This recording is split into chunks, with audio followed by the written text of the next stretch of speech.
연준 3월 FOMC 의사록이 공개됐습니다. 핵심 메시지는 하나로 요약됩니다. 금리가 인상될 수도 인하될 수도 있다는 양방향 리스크 경고입니다.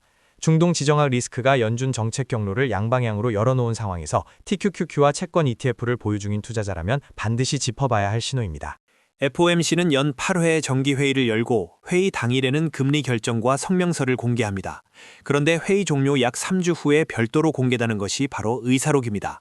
성명서는 짧고 공식적인 언어로 결과만 담지만 의사록은 위원들이 어떤 데이터를 어떻게 해석했는지, 어느 방향으로 의견이 갈렸는지, 어떤 리스크를 더 크게 받는지를 훨씬 풍부하게 담고 있습니다.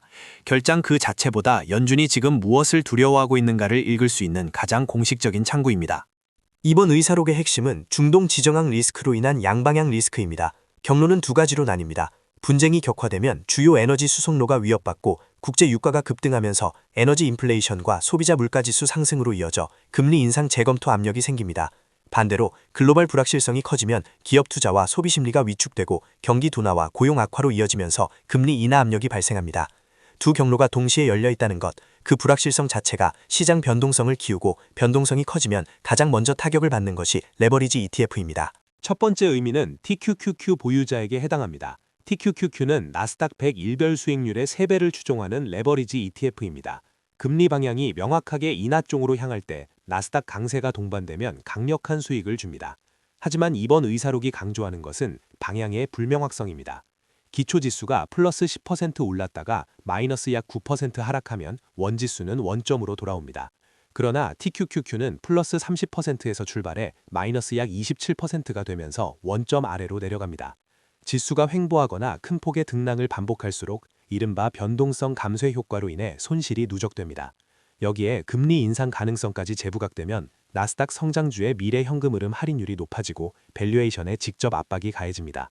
TQQQ는 그 하락을 3배로 경험하게 됩니다. 이중 위험 구조입니다. 두 번째 의미는 장기채 ETF 보유자에게 해당합니다. TLT 같은 20년 이상 장기채 ETF는 금리와 가격이 반대로 움직입니다. 중요한 것은 듀레이션 개념입니다. TLT의 유효 듀레이션은 대략 16에서 17년 수준으로 금리가 1%포인트 오르면 가격이 약 16에서 17% 하락할 수 있습니다. 이번 의사록이 금리 인상 가능성도 열려 있다는 신호를 보낸 만큼 장기채 ETF는 추가 가격 하락 위험에 노출돼 있습니다. 유가 상승으로 인한 인플레이션 경로가 현실화된다면 명목 장기채보다 물가 연동채인 타입스가 상대적으로 유리한 구간이 올 수 있다는 점도 기억해 두시기 바랍니다. 세 번째 의미는 전체 포트폴리오 관점의 점검입니다.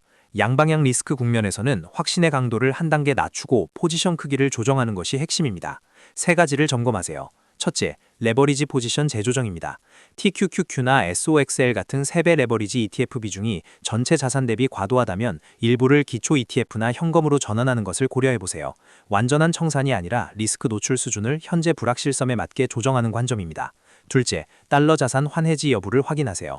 금리 인상 우려와 지정학 리스크가 동시에 작용하면 달러 강세 흐름이 이어질 수 있고 현재 보유 중인 미국 자산이 해지형인지 무해지형인지에 따라 수익률이 달라집니다. 셋째, 주요 데이터 이벤트 캘린더를 미리 등록해두세요. 앞으로 발표되는 소비자 물가지수, 개인 소비 지출 물가, 고용 보고서가 연준의 다음 행보를 결정합니다. 5월 FOMC에서 양방향 리스크 기조가 유지되는지 혹은 인플레이션과 성장 중 어느 쪽으로 기울었는지를 확인하세요. 소비자 물가지수와 개인 소비 지출 물가에서는 에너지 가격 상승이 인플레이션 재점화로 연결되는지를 주시해야 합니다. 고용 보고서는 성장 둔화 경로가 현실화되고 있는지에 신호를 줍니다. 중동 지정학 상황은 유가를 통해 연준 정책에 직접 영향을 미칩니다.